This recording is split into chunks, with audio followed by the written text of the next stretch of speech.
Happy Wednesday, everybody. Thank you so much for downloading or streaming the Be Our Guest podcast. Hope your week is going well. Pam and Ricky join me today for your listener questions, and we get some good ones. Deanna asks about a great place to have a nice meal for a pool day, but before heading over to Epcot for Epcot after hours, so we give some great suggestions there. We also get a fun question from listener Jennifer about tipping all over Walt Disney World and on Disney Cruise Line, even Adventures by Disney. What is the proper way to go about tipping for things like tour guides and bartenders and bell services and mousekeeping nowadays? So we have a nice discussion around that. And we also get another, just speaking of tips, we get a listener tip for guests that might be staying at Disney's Polynesian Village Resort and have rooms that face the beach because of extra late night hard ticket events. If you have kids, you want to have a heads up on these specific rooms. This and much more coming your way on today's show. Hope you enjoy it. As always, today's podcast is brought to you by the Magic for Less Travel. We'd love to help you plan the next Walt Disney World, Disneyland, Disney Cruise Line, or Adventures by Disney trip for no additional cost to you. Check out all the details over at themagicforless.com. Please also use our Amazon affiliate link. It's one extra click and it supports us throughout the year. It's beourguestpodcast.com/Amazon. And thank you so much to our Patreon supporters. You make all these shows possible.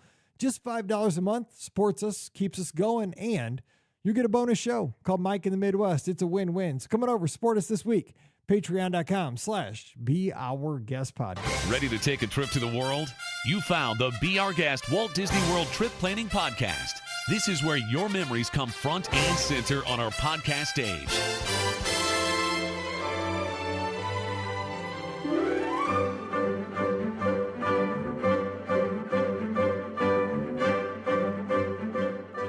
Welcome to episode 2471 of the Be Our Guest Walt Disney World Trip Planning Podcast. I'm your host, Mike Rallman from beourguestpodcast.com and one of the senior agents over at the Magic for Less Travel. Happy Wednesday to you. Hope you're having a great week and you got a little jingle jangle left in your pocket after tax day on Monday.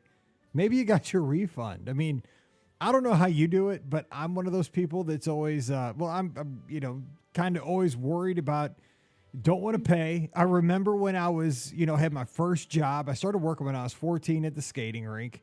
And so, got a little I shouldn't say this, got one Uncle Sam coming after me from when I was 14, but, I just basically got paid in ding dongs and hot dogs and Pepsis behind the snack bar at that point. But I remember, you get that first paycheck, the first time you're working when you're young and you don't get enough pulled out because you don't think you're going to work enough. I worked like crazy when I was like 14, 15 because I just like to work. I enjoyed my job. I was a DJ at a skating rink and I just got free soda and hot dogs and got to hang out at the skating rink and play music. What was there not to like, right? Worked a ton of hours, made a lot of money, but I didn't set up my taxes right on that first, part-time job. Boom, get hit with like owing a bunch of tax when you're 16. I still have nightmares from that now that I'm 50. So now I always overpay my taxes. So what I do, I get a tax refund now. That's, what I call that? That's we go on vacation to Walt Disney World or take a cruise every summer. That's what I use for my vacation fund. It's like the old Christmas fund back in the day that I think my grandma used to use. We used to go up to the savings and loan and do the Christmas club. I just let the government make some interest and, hopefully fill some potholes around St. Charles County. I don't know how you do it, but that's how I see it. And hopefully, you've survived tax day and we're here on a Wednesday and we're all making it through together. So that's my little story to get us going here in mid-April. So joining us today, we have Ricky. She's over at themouseforless.com and at DisneyWorldAfterAll.com. Ricky, did the government shake you dry, or did you get a little bonus in April? How you doing? Oh, I never get a bonus in April. Why did I guess that? Why did I guess that? I always owe money. I think that like you could look at people, like if you know people, you could probably guess like it's like a game, right? Refund or owe. And I bet you could probably guess who like overpays or who like underpays throughout the year. I like holding on to my money until the very end. So like the only reason we actually did our taxes like last weekend instead of this weekend was the fact that we were going to Walt Disney World. So like we were like last minute people pretty much. I mean, seriously, we wait until almost the exact day of tax pay. And yeah, no, we always owe money because Doesn't that like make you sweat? I'll give them their money when they're ready to get their money. I'm not giving them a loan. So. That makes it. I can't believe like you're giving me like I'm sweating bullets for you. Like that just makes me so. I still remember when I got that like you owe when I was like 15. Right? Like I still remember that. I'm married to Mr. Fiscally Responsible. Oh. So he sets up so that we have a budget. So he sets up our budget so that he knows that we're going to end up owing taxes at in April. So if he sets up an amount that he's guessing we're probably going to owe, and actually we I guess in a way we earned money back this year because we didn't owe as much as we thought we were going to. So that was a positive. So I may end up getting my bathroom that I've been wanting for a while. I probably won't. We're getting old because that's exciting times for us now. We're getting a bathroom. Oh my God, we're the oldest podcast on the internet at this point. Trust me, I would like a spa-like bathroom. What I have is not. So if I could have some extra money to pay for my spa-like bathroom that I would like to have, I'll take it. So is it? Please tell me it's one of those bathrooms got like the tub with like the swing-in door so you don't fall and hurt your hip. No, I don't. Right now I have just the basic tub, so like it's it doesn't have any fanciness to it. So okay. I actually want just a shower, no tub. Just a shower. That'll be 5 years down the line. So that'll be goals for 2029. All right. Also joining us, we have Pam Forrester, co-owner of the Magic for Less. Pam, please tell me you don't wait till like 0 hour to pay your taxes. I mean, this is making me it's making me uncomfortable right now. Well, I will tell you that they got put in the mail today. They always do. Because as a business owner, we always owe money. Yes. We have we pay quarterly taxes. Steve pays taxes throughout. I mean, it's a never-ending tax. And then April to June, like it's not 3 months. I hate this little cycle. Oh, I know, because we have to pay what we owe for the year and our first quarter taxes at this point. So, but we do have an account that we set money in, and we get the return back from our CPA at some point. But Steve will not mail them until the actual day. Steve, and not only that, he used to write in the memo line, "Stop wasting my money," when he paid, and I said, "You need to stop that. You're going to get us audited." So he did not do it this year. Oh my God! I thought you were going to say he pays in pennies. Hang on. That makes me love Steve even more. I'm not going to lie. That whole story makes me love Steve even more. So we're very prepared for it. The money's always there, ready to pay. Yes, you're prepared, but you don't want to do it any earlier than you have to. No, exactly. No. Yeah. They don't need any more time with my money than correct. They have, so. Thank you. All right. So God bless America. Let's go. All right. So let's jump into the Disney talk. We have questions. Deanna's here. She's always here. We love Deanna. She's just one of our great supporters. Thank you for being here today. She says, need to decide what dinner to book on a pool day before we head to extended evening hours at Epcot. We're staying at the Grand and leaning towards Citrico's, but open to suggestions. So she sounds like she needs a fancy dinner. I'm out. I'm going to throw it over to Pam Forrester first. Fanciest Just of the call three. me Pam, Fancy Dinner Forrester. That's what I'm doing. No, I think the Citrico's is a really solid choice. I mean, I love the update that they did to this restaurant with the Mary Poppins theme and whatnot. I will say that I am more partial to Narcoossee's than Citrico's. I think Citrico's is very good, but there's just something about Narcoossee's that I really, really enjoy. I really like the restaurant since they redid it. I also think that it just has that fantastic view. And then the other thing is check out the menus of both and see if one appeals to you more than the other.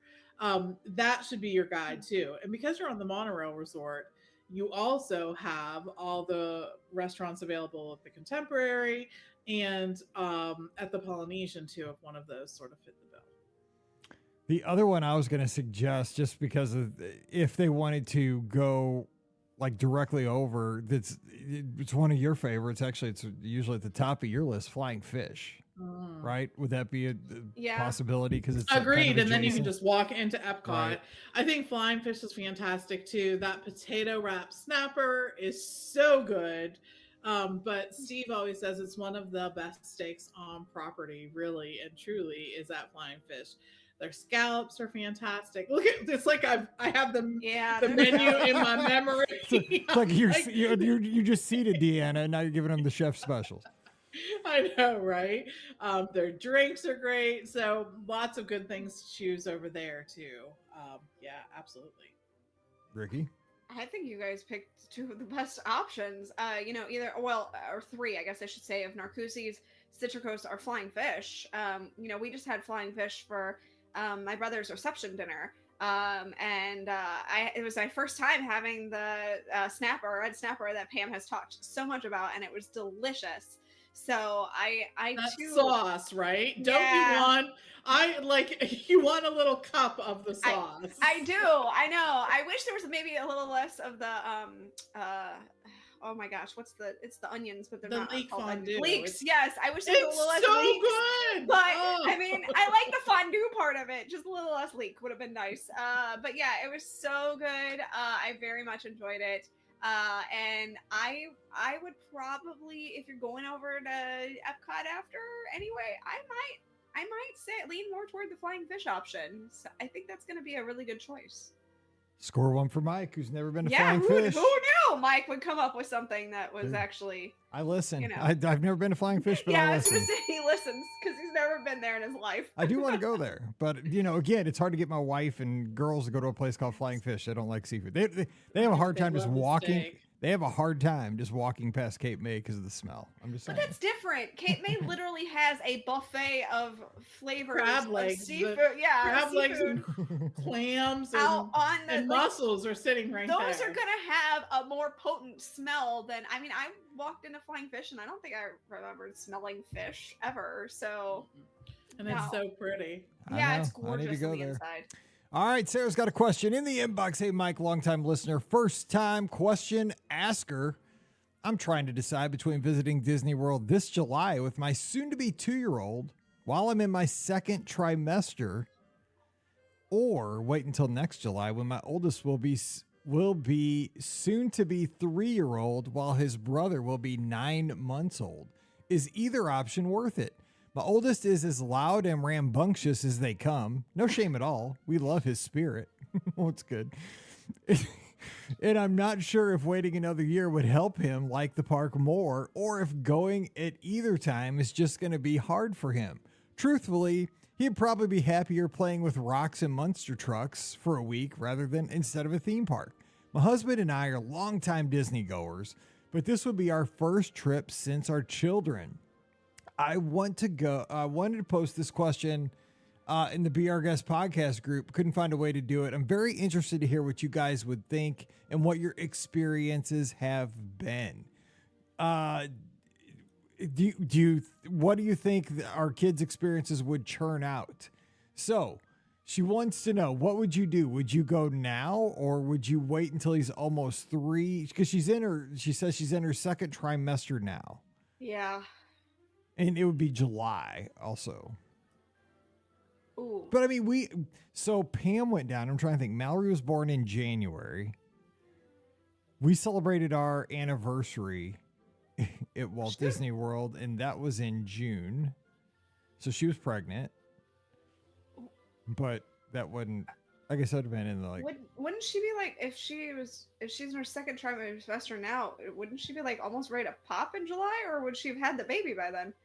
I can't do the pregnant math. I know, I can't add the math. Yeah, exactly. If that's the case, or is she going to be in her second trimester? I think she's going to be in her second. That's where I was like, I don't think she'd be able to go in July if that's the case.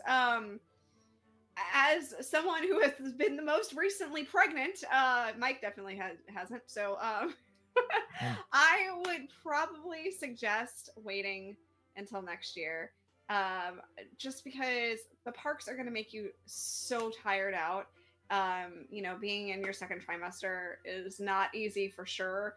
And I think that you'll have just a little bit better of a time with having your son with you as well as both sons, I think, right, is what she said. So I would think you'd have a better time with that than trying to, force yourself in that second trimester. I just think you're going to be way more exhausted than you think you're going to be in the park. And, having a rambunctious son already is going to add to that. So I think I might wait. That's just me. And I think she's worried about like her son being more like, excited about playing with his toys and, like that's age appropriate. You know what I'm saying? Like, I don't think a 2-year-old is going to understand the abstractness of we're going to Walt Disney World. We're going to a place that's a theme park. We're going to get to meet characters like that. That's not age appropriate. Like they're not going to understand that kind of an experience at that age. So when you go there, of course I think he would have a good time with you and your husband. And he's going to have a good time.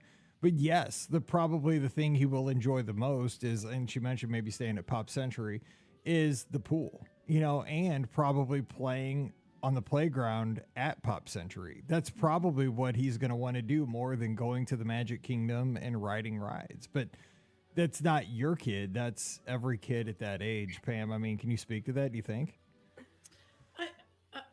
I don't. So I will say that my advice is always to go and take a trip and not to put it off. There's just too many things that get in the way and then you don't have those experiences. And I think it's a rare child that doesn't find something to connect with on a Disney vacation in particular. And the other thing I always like to point out is that so much of travel is sort of helping your child learn how to learn things in different ways and exposing them to different things, which really opens up a lifetime of being exposed and learning different things. And the other part of travel is the experiences that you all get to have together. I think one of the things that just hurts my heart when people say it is, I'm not taking him until he's this age because he's never going to remember it. And I'm like, for the first, I don't know how many years of your child's life you spend time doing things that they're never going to remember. Yeah, exactly. And the reason why you do that is to help shape them into the little human being that they become, but also for you to remember and for you to connect based on those things. So for me, that's why I'm always of the mind of taking the trip. And I don't just say that with kids. I say it with take the trip with your parents, take the trip with your siblings, take the trip with friends, take the trip.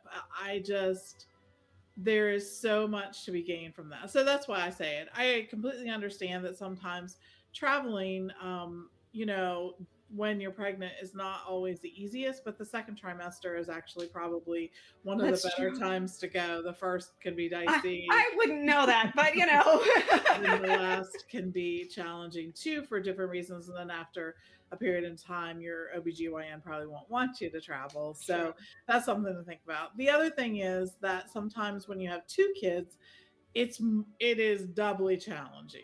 And so that's something to take into effect too. Although I do find babies are really easy typically to travel with. They are.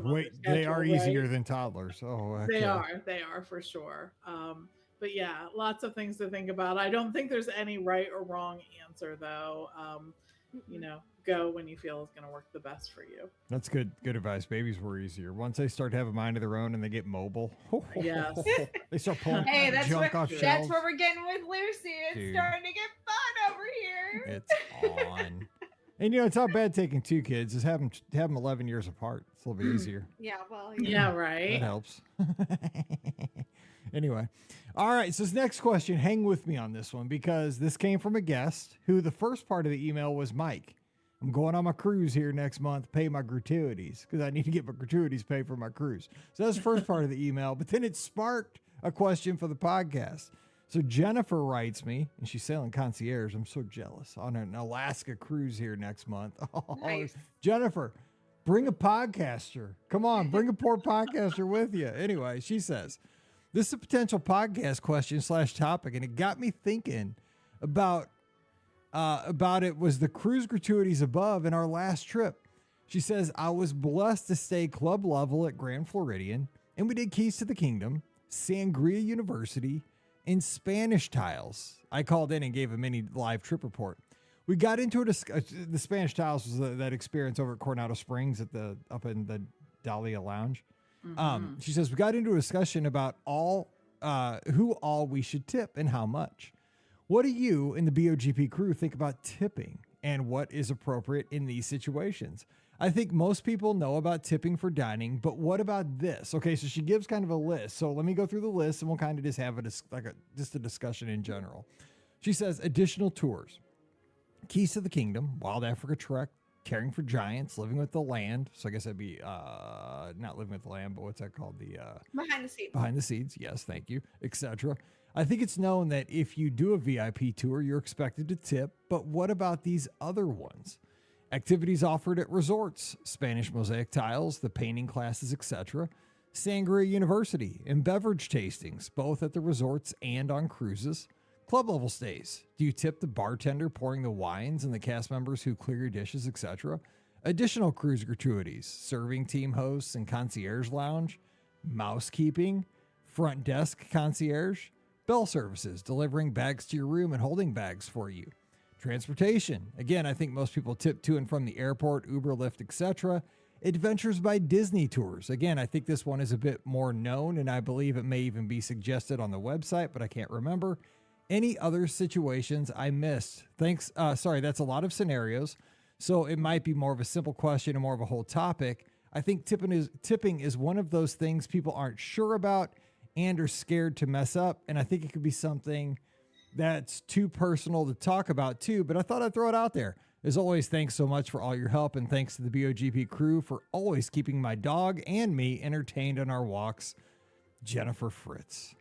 And shout out to the doggy. So hopefully we're also keeping the dog. I love that. We not only keep humans entertained, we're also pet friendly.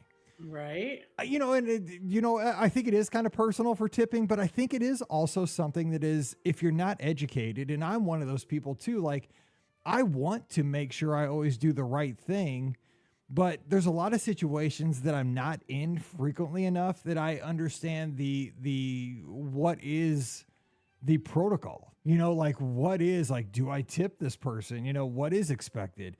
And a lot of times I probably I always, if I'm not sure, I always do tip.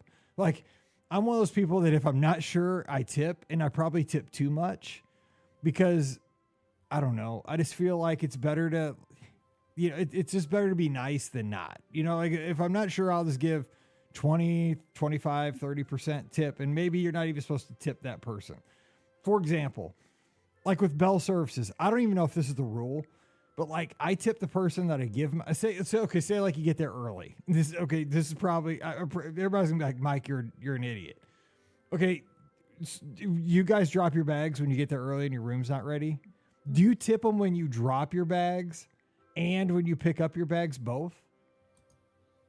Usually, yeah. Okay, because I don't know who's getting the tip, right? I mean, because like I've only tipped it one way. I think it goes into a pool, but yes, I've heard that, but I just don't want like one guy to get gypped out of his tip. Right? You know what I'm saying? I mean, as far as I remember from working in a hotel, it absolutely gets pooled. Okay, because I mean, I've heard that, right? But I mean, I don't want to be. I always feel bad, like if I give my bags to some dude and I don't tip that guy. You know what I'm saying? Even though it is pooled. Why it gets pooled now, right? Yeah. But I always feel bad, like because I'm not giving this cat like I give like $2-3 a bag, so like I give that guy a tip, like a 10 for like a few bags, and then when somebody comes to my room, I'll give them another 10. I mean, it adds up. But I mean, I figure here's my rule, and this is just me. I'm not preaching this to the choir. I'm not saying you have to do this, but here's how I've always looked at tipping. If you are lucky enough to get to go to a place like Walt Disney World, or if you're lucky enough to get to go to like on a Disney cruise, hopefully you have enough to spread the wealth a little bit with tipping. You know what? Like that's how I look at it. Like if I can help the people who are serving me to make this vacation better, I should have enough put to the side where I can tip, where I can. And if I, like my bartenders, my serving team, my room steward, all these people that are helping me do things that are going to make my vacation better, bring my bags, because schlepping those bags around Coronado Springs is a hard job. I mean, if you're in the ranchos and they're dragging those suckers all the way out there, that's a long way. I mean, hook them up, That's just the way I see it. You don't have to see it that way. That's me. But Pam, how about these situations? What do you think? Like, point some of those out. Like, I don't know, club level stays. I've never done that. What do you do there? If the concierge is particularly helpful to us, like if they assist with something or whatnot, we definitely do tip that staff. I can't remember if they have to be one that have to refuse it 3 times before they can take it or not. Not sure. But the other thing is too, if we get to know one of the club level staff too and spend time with them and whatnot, and we just find them to be helpful, we definitely will. We were just there not too long ago and stayed club level at Coronado. And I will tell you, the staff there is fantastic. Like, spent time with us, talked with us, remembered us, all of that.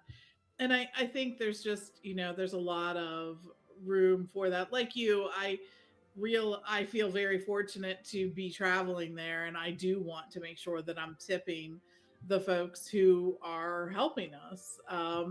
We tend to over tip wait staff just because it's like we're just really appreciative of the time that they spend caring for us, and it's that kind of position. So I will say, in restaurants, I let Pam do the gratuity because Pam worked for years and years as a server. Like, even when she was her first 3 years of teaching at night, she worked at a Mexican restaurant and she worked at Applebee's, both as a server. And so she knows how hard it is to do that job. So she definitely compensates servers well.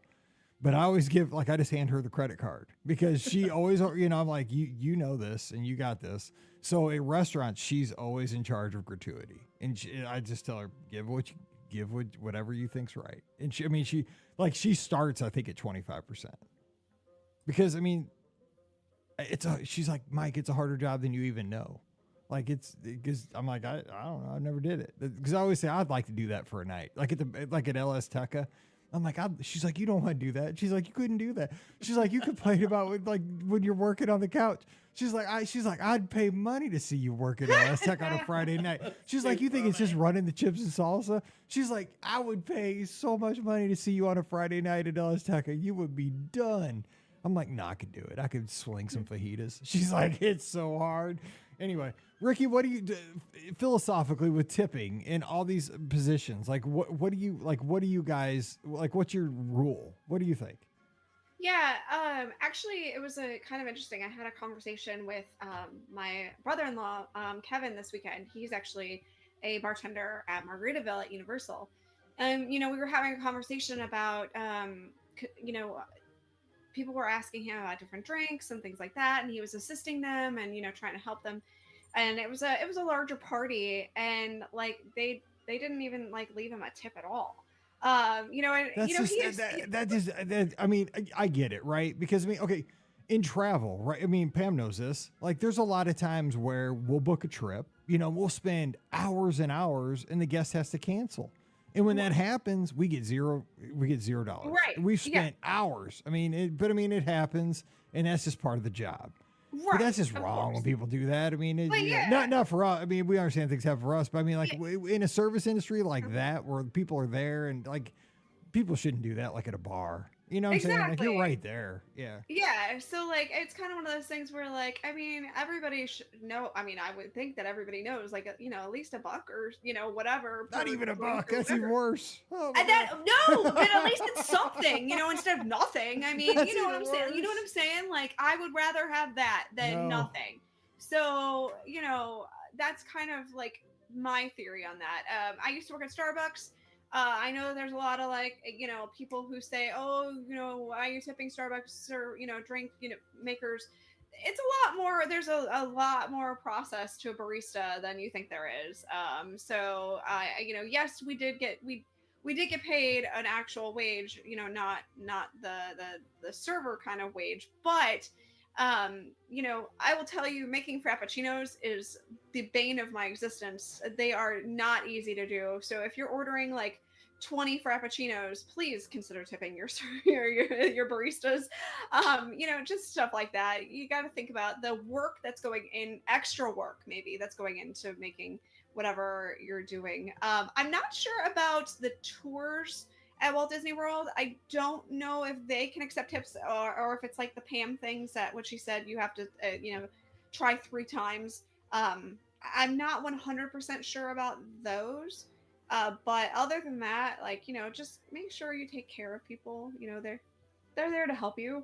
And just if you can, please try to do so. So Well, here's the thing. Like we always leave like $5 or a tip or something in the room for mousekeeping. But it's it used to be like more straightforward 10 years ago, right? Because it was every day. And they would right. come Oh, in- that's true. It's Yeah, like yeah. it's like so hit or miss nowadays. You know what I'm saying? Like it just feels like it was easier. Not that I don't want to keep tipping, and I do. I leave it there, but a lot of times my room doesn't get cleaned every day.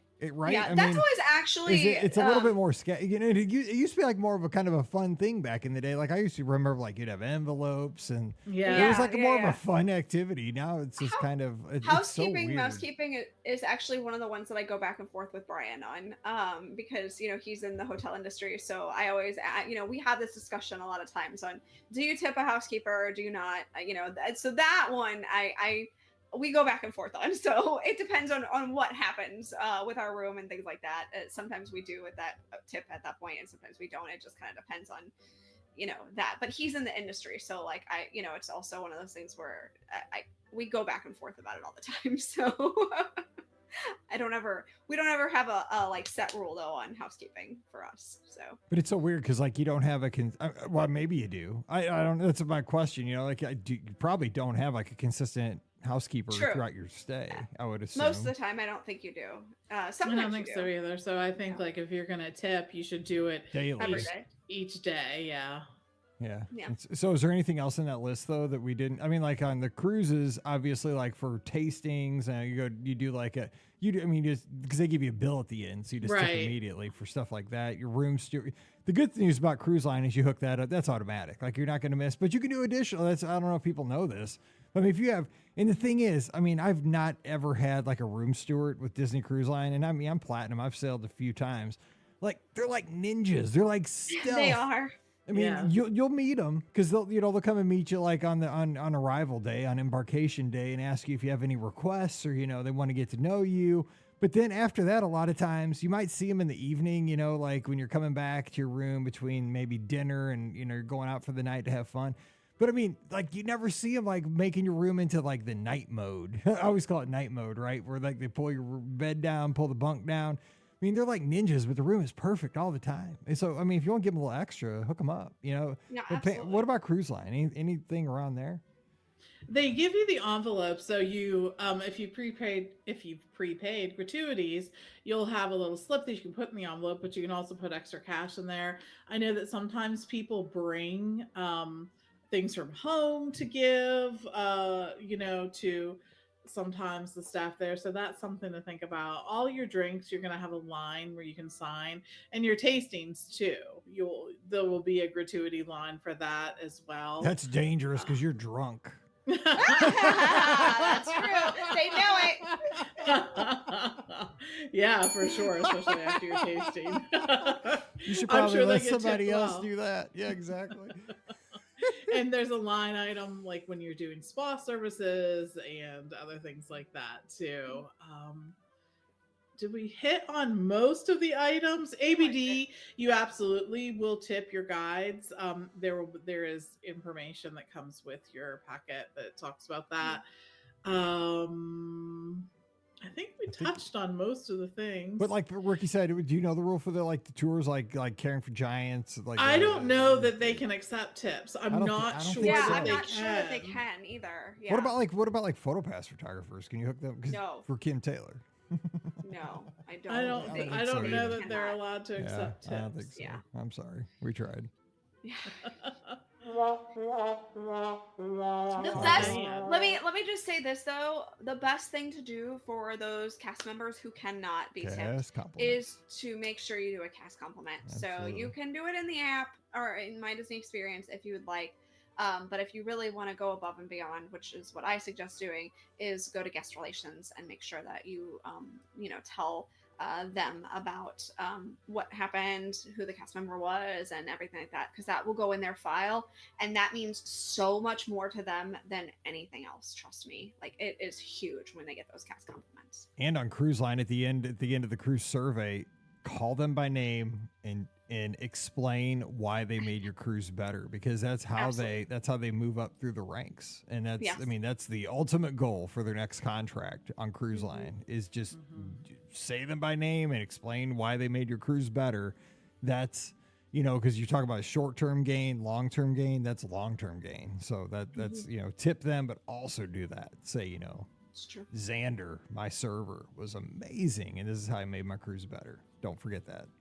And don't forget to turn it in, because there was one cruise, not kidding, like we took all the time to fill that sucker out, and like we were back at Walt Disney World, that thing was in my back pocket. I was like, oh, we mailed it, I think, like when we got back. But it's like one of those things, because that thing's like it's like a post like graduate, you know. Yeah, I know. We did Test. ours the last time, and it fell out of our like our bag, because it was like on, and I'm like, well, I hope they found it somewhere. Someone put it. Brutal. Oh, Felicia says we tried to tip the photographer to Lonnie because we asked for some extra photos and she would not let us. Yeah, some of them, and that's the thing. If the cast member tells you that they can't accept a tip, you can't push it too much, because they could literally get in trouble for taking a tip if they're not allowed to. Disney has very clear, you know, you can tip this position, you cannot. So Yes.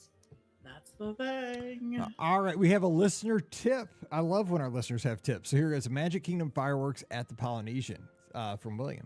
He's in Del Mar, New York. He says, my family and I just got back from 9 nights at the Polynesian and spent the last 4 nights staying club level with a theme park view. It was amazing, of course, and we had a great time, but we learned something on our last night that I wish we knew heading in. It's well known that they pipe the music into the Polynesian beach for Happily Ever After. It's quite loud to watch the fireworks from the Hawaii building, but at 8:45, that's not a big deal with 2 young kids that go to bed right after. Or that, he said it's not a big deal. What I wasn't aware of is on nights where there's a special ticketed event at the Magic Kingdom, they show Enchantment at 11:45, and they also pipe the music in at the Polynesian Beach at the same volume. It was loud enough to wake me up and would have been a welcome surprise on night 1, not so much on night 9. But it's something that I think people should be aware of. 1, because if you have young kids that might wake them up from loud noises at 11:15, you might want to avoid rooms near the Polynesian Beach on the Magic Kingdom special event nights. But 2, this could also make for a really fun night for a couple of adults that enjoy fireworks. Have dinner at Kona or Ohana, watch Happily Ever After, then head to Trader Sam's or Tambu Lounge for a couple of drinks, then head for Enchantment on the beach. Great evening at the Polynesian for a couple of Disney adults.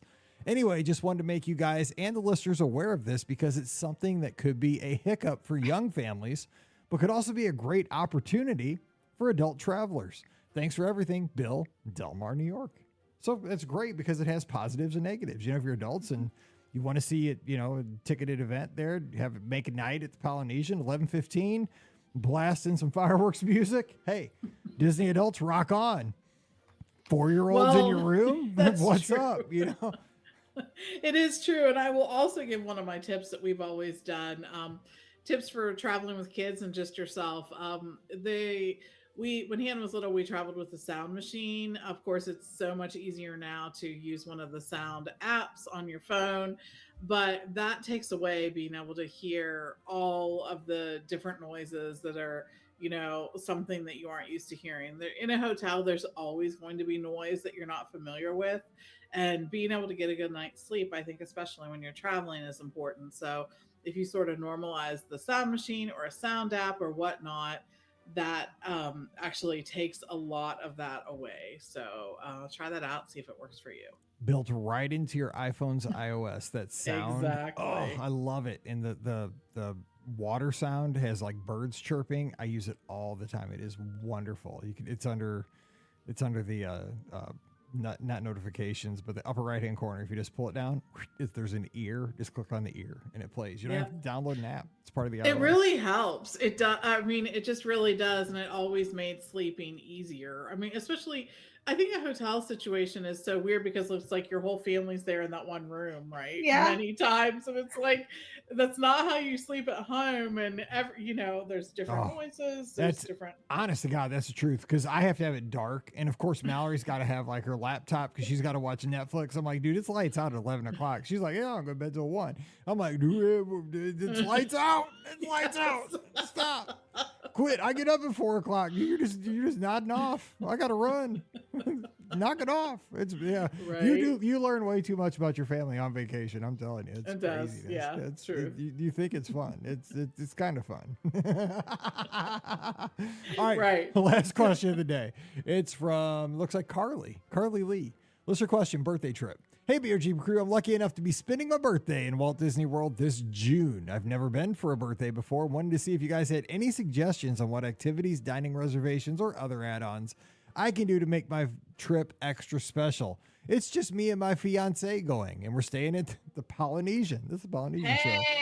We're planning on spending most of our park days in the Magic Kingdom and Epcot. Also, we thought of adding on Hoop-de-Doo review, but have never been, so we weren't sure if that's a good move. Thanks in advance, Carly. All right, Carly, so I'm going to tell you. At 11:15 on party nights, there's going to be music piped in on the Polynesian. So go there. I heard that about 15 minutes ago. No, that's pretty good, though. But no, happy birthday in June. So what do we say? Hoop-de-Doo, always a great. I love Hoop-de-Doo. Do it. I mean, if you like any kind of like, I mean, it's folksy. But the food is awesome. Like if you like fried chicken, strawberry shortcake, like if you like glorified Cracker Barrel food, but it's good and it's all you can eat and you like free, like all you can drink, like sangria and beer and stuff, rock on. Go over to, in Fort Wilderness, you got to just get over there. Fort Wilderness is fun to visit.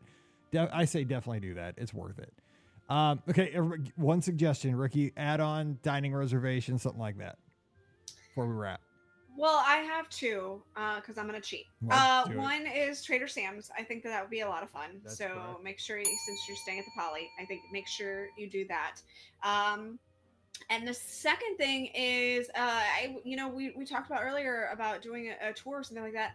I think like a fun little tour that would be great is the Caring for Giants tour, the one with the elephants. I think that would be a really great. It's not super expensive, but you get a unique experience that's unlike anything else. So I'm going to say to do that. There's also the rhino one too, but I mean, there's just something about elephants that I would just rather experience that one over the rhino one, but I think that they'd both be excellent. So that's my suggestion. What do you got against rhinos? I mean, I don't, but I mean, I like the big floppy ears of the elephants better. You're just an Alabama fan. Roll Tide. I like it. No, I'm not. So Lisa approves down in Coronado Springs right now. Okay, Pam, wrap it up. Give her one fun thing to add on to her birthday celebration. I mean, she's already at the Polynesian, so she's 95% of the way. Right. I'm going to cheat too. So Yay! It's what we do. It's what we've been doing for 16 years. Yeah, hello. I'm not going to break tradition at this point. So I think since you're at the Polynesian, you might want to try Ohana because people love the Ohana. And I think there's something to be said about embracing the resort that you're staying at and taking advantage of actually being there. And the other thing I was going to suggest too is consider the dining plan, especially if you're going to do some of these restaurant locations, because it could actually save you money. And the other thing it will do is help you pay for everything before you get there, and then you have the convenience of that. So for those couple of things, look into that and see if it works for you. I have one more No, suggestion. here we go. Now we're cheating to another level. Yeah, Okay, now I'm totally cheating to another level. Okay, so on the My Disney Experience app, because I forgot she's staying at the Polynesian. So before you go to bed, do this one night. They have the ability to mobile order, and you can mobile order. I think it's the bread pudding from Ohana. Do that one night. Just go back to your room, enjoy, or maybe the Polynesian beach, I don't know, but enjoy mobile ordered bread pudding. I feel like there's just something fantastic about that, whether you're eating it in bed or on the beach or whatever, but mobile order bread pudding. Mobile order bread pudding, 11:15. Go out on the beach, listen to Enchantment on the Go party. back hey, we're tying it all in. Look at us. Rock on. Get a birthday cake. There you go. Put a candle in the bread pudding and have your fiance sing happy birthday to you. It all comes perfectly around. Full circle. Perfect. All right. Well, that's going to do it for today's show. Thank you for the great questions. If you have questions, send those into the inbox. Mike at beourguestpodcast.com. We'll get those in the queue and we'll answer those right away. You can also join us. We record usually on Mondays right around 5:30 Eastern. All the places: Facebook, YouTube, Instagram, Twitter, and Twitch. Not too many people watch on Twitch, but you can if you want. We're there. It's mostly people playing poker, I think. I don't know. I don't video games, but we can go there, so we do. So there you go. All right, we are always sponsored by the Magic for Less Travel. That is the great place to go when it is time to get your itch. You want to go down to a Disney destination. You want to sail with Disney Cruise Line. We'll get you great onboard credit. You want to go to Walt Disney World? We're going to make sure that you get the best discount possible and get you booking bonuses like Disney gift cards. I just had a guest today say, Mike, you know what? I kind of laughed about that travel laundry bag, but it was clutch. I said, I'm telling you, Right? Clutch. That's the word. It is. It's clutch. It is clutch. I'm on my third one because I use that thing so much. I said, it comes in clutch over race weekends, man. When I have sweaty clothes, rocks. Maybe we should be using that in our marketing. Yeah, probably. Hashtag clutch. It is. Clutch. I'm just Laundry saying. bag. I mean, and almost everybody gets the laundry bag. I'm just saying. So as long as you Yeah. have tickets, you're probably getting a laundry bag. So just saying. And the thing is, you're going to get these emails every week or two just to get you excited for the trip, to make sure you don't miss anything like your dining reservation date, just to give you ideas about what the climate's going to be about for your time of the year. Get you excited about, hey, what's going on at Galaxy's Edge? You know, Batu. It's just fun. I mean, it gets you amped up. You're a Disney fan. It's good to get some pixie dust in your inbox, and all this no cost to you. It's the same price booking directly through Disney, and it supports our show. It's like a win-win-win-win times 10. So come on over, book your next trip with us. We'd love to help you out over at themagicforless.com. Please also use our Amazon affiliate link. It's beourguestpodcast.com/Amazon. And thank you to our Patreon supporters. You guys are the best. Patreon.com/beourguestpodcast. When you support us, $5 a month, and you get the bonus show. It's called Mike in the Midwest. This week we talked about my first cell phones. I go all the way back to my first cell phone was a bag phone from AT&T. It was a Motorola. And then I had the old, it was the old flip phone that was like the singular one that was like a big brick and you just closed up. And then I had the Nokia, it was called the candy bar that everybody had. It stayed charged for like a week. Then it met its demise in the lazy river. I tell that story the day before our wedding. Wild. Then I got on an iPhone. I got to meet Chingy, the rapper, in line. Oh, that's right. That's what you get when you become a patron. You get Mike in the Midwest. These crazy stories. So come on over to patreon.com/beourguestpodcast.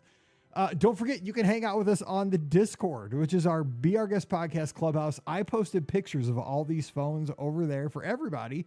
So just come on over. beourguestpodcast.com/Discord today. The conversation never stops over there, for real. I posted what I was having for lunch today on the Discord and a video because Mallory made the cheer squad for next year. Woo, yay. And so they all met up at the H immediately after making the thing on Sunday. How crazy is this nowadays?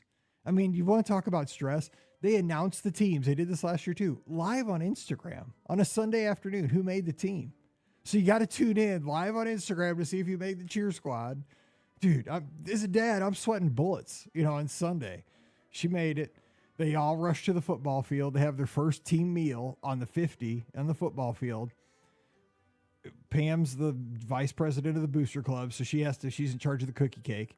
So we have these huge cookie cakes. I mean, the gigantic, like the old pizza days, like with Little Caesars, like they're huge. The girls didn't eat all the second one, so we have this big cookie cake left over, and it's back at our house now, sitting upstairs right now. So I put a video up there. So my Monday was pretty rocking when I went upstairs today at lunch and I saw that there was lots of cookie cake left over, and it's on the Discord. You get to see what it looks like. So I'm just saying, come on over to the clubhouse. Anyway, check it out. We're all on the social media. Ricky's at Ricky Nibs, RIKKI and IBS. I'm at Be Our Guest Mike. You can spell that. Pam's at TMFLT Pam. Twitter, Instagram, and Threads. We'd love to talk to you over there. And we'll have our live show Sunday night, 7 o'clock Eastern, 6 o'clock Central. Scott joins me, and we take your calls. Tons of fun. All right, we'll be back on Friday. Friday, we're bringing back Out of the Vault, one of our most popular shows from about 5 years ago. And it ties in with those Disney commercials. I'm telling you, I keep seeing. I saw just last night on network TV. We were watching something on, I think, CBS. And it's that commercial. It just keeps popping up with like the little girl. She's watching Frozen Ever After. And it says like 1:23 p.m. And it's just like, and then it shows the dad. He's just floating around the pool at Art of Animation. It says like 3:23 p.m. So we're going to do right now at Walt Disney World, or right now at Disneyland. And we're just going to give our favorite thing, because those things are always happening all the time, 365 days a year, and do an exercise in visualization of what we picture happening at the Disney parks or on the ships right now to kind of get your Friday started to kick off that weekend the right way. So come on along with us. We're going to take a virtual trip to the Disney destination. So ride right along with us on Friday. So come on back. We'll see you there. So until then, for Ricky and Pam, I'm Mike. Stay safe, stay healthy, and we'll see you real soon. You've been listening to the Be Our Guest Walt Disney World Trip Planning Podcast. If you have questions, comments, or would like to be a guest on the show, please visit our website at beourguestpodcast.com. Thanks for listening, and we'll see you real soon.